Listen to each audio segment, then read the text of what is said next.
Throughout the history of Mohammedan Islam, they either converted the holy places of the conquered peoples or destroyed them.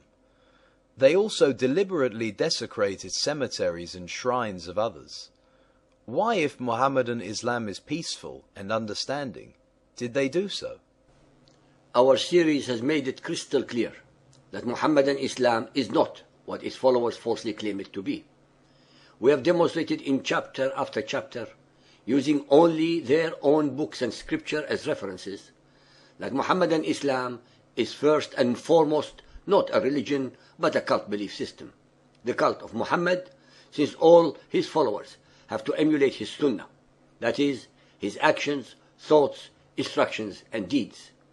Mohammedan Islam, as we have amply proven in our series, is a bigoted, racist, hate-mongering, warmongering, unjust, immoral and hence ungodly belief system.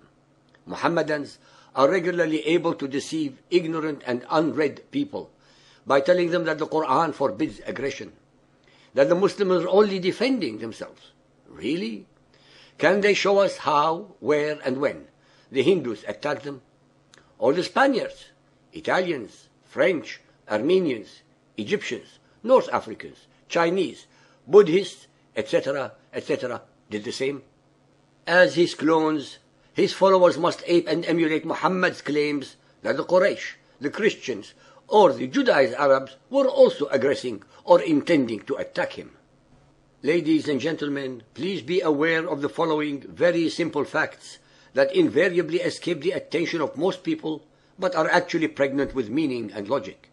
Muhammad and his followers, the Arabs of the Hijaz especially, were among the most illiterate, superstitious, unlearned and uncivilized people in the area of what we call now the Middle East, even though they were surrounded by three of the most important civilizations in human history: the Sassanid Persian, the Byzantine Christian, and the Coptic Egyptian.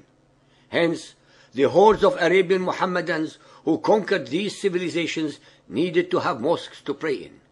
Since they could not build a proper house, let alone an imposing mosque, they very conveniently took over the holy places of the conquered peoples and transformed them into mosques. They did so with the magnificent cathedrals of the Christians, the synagogues of the Jews, and the temples of the Zoroastrian Persians. They deliberately and systematically destroyed and desecrated an enormous number of outstanding Hindu and Buddhist temples and built their mosque on their sacred land instead. The reason why, after looting the enormous wealth of the Hindu and Buddhist temples, they demolished them should be simple to understand. These temples harbored human and animal figures and sexual displays, all of which are prohibited by Muhammad's joyless, heartless and artless sunnah. It was Muhammad, after all, and as usual, who was the first to start the process of initiating the desecration of graves and graveyards of so-called unbelieving or disbelieving kuffar. Sahih al-Bukhari, Hadith 3.92, narrated by Anas bin Malik. The Prophet came to Medina and ordered a mosque to be built and said, "O Bani Najjar, suggest to me the price of your land."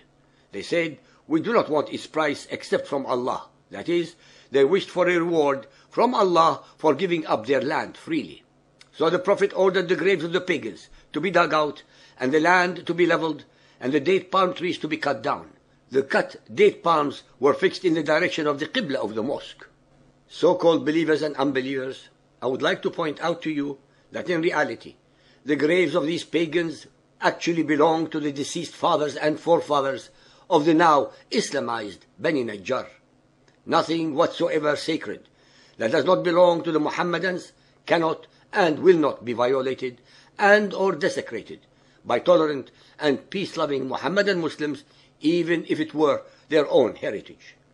Muhammad and his Arabian hordes did so 1400 years ago, and we watch with amazement, horror and disgust the gleeful repeat performances by his hate-mongering current followers all over the world, and yet, with an obscene degree of hypocrisy, they complain if someone desecrates the leaves of a Quran. The Dome of the Rock was built by the Arabian Umayyad Caliph Abd al-Malik from 688 to 691 AD. It was not intended to be a mosque, but a shrine for pilgrims. It was built upon the holiest shrine, land of the Jews, the Temple Mount of Jerusalem, where the original Temple of Solomon used to be. Another of the earliest examples of this kind of sequestration and occupation was in Damascus, Syria, where in 705, once again, the Umayyad Caliph Abdul Malik took this time the church of St. John from the Christians and had it rebuilt as a mosque. The Umayyad Mosque, also known as the Grand Mosque of Damascus, is one of the largest mosques in the world and one of the oldest sites of continuous prayer since the rise of Islam. A shrine in the mosque is said to contain the head of John the Baptist. Overall, Abdul Malik is said to have transformed 10 important churches in Damascus into mosques. In Syria also, the Church of Job was converted to a Sheikh Saad Mosque. The process of turning churches into mosques was especially intensive in the villages of all the conquered lands of Christendom, with the gradual conversion of the native Christians under the oppressive and onerous jizya tax and dhimmi laws to Muhammadan Islam. During his persecution of the indigenous Christian Copts of Egypt, the Arabian Abbasid Caliph Al-Ma'mun turned many churches into mosques, both in Cairo and in the Egyptian villages, which had no mosques in the earlier generations of Muhammadan Islam. Following the same tradition, the Fatimid Caliph Al-Hakim converted numerous churches and synagogues into mosques.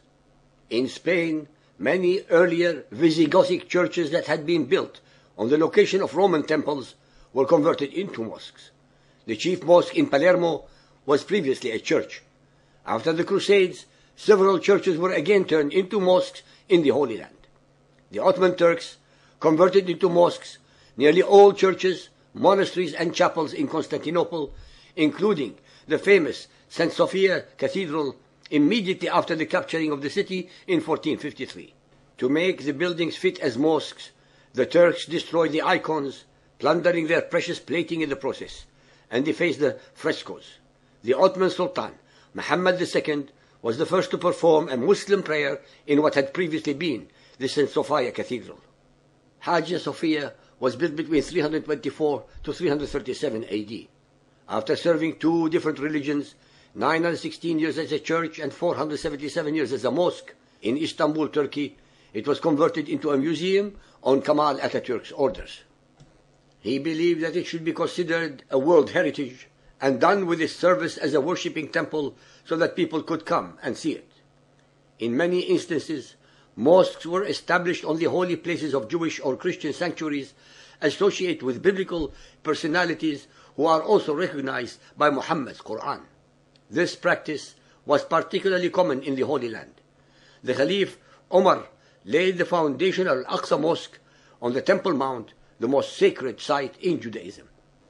The cave of the patriarchs in Hebron, the second most holy site in Judaism, was converted into a church during the Crusades before being turned into a mosque in 1266 and henceforth banned to Jews and Christians. In 711 AD, Cordoba, as many other Andalusian cities, was conquered by the Moors, and the Visigothic church was converted to a mosque. The large Cordoba mosque was modeled after the one in Damascus and is a real masterpiece. The surrounding neighborhood formed the heart of the city.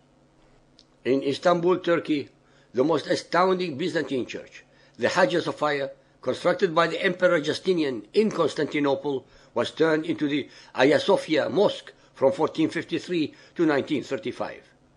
The Cathedral of St. John became the Hirami Ahmad Pasha Mosque in late 16th century. After the Islamic conquest of Persia, Zoroastrian fire temples with their 4 axial arch openings were usually turned into mosques simply by setting a mihrab, a prayer niche, on the place of the arch nearest to the Qibla, the direction of Mecca. This practice is described by numerous Muhammadan sources. Zoroastrian temples converted into mosques in such a manner could be found in Bukhara as well as in other Iranian cities.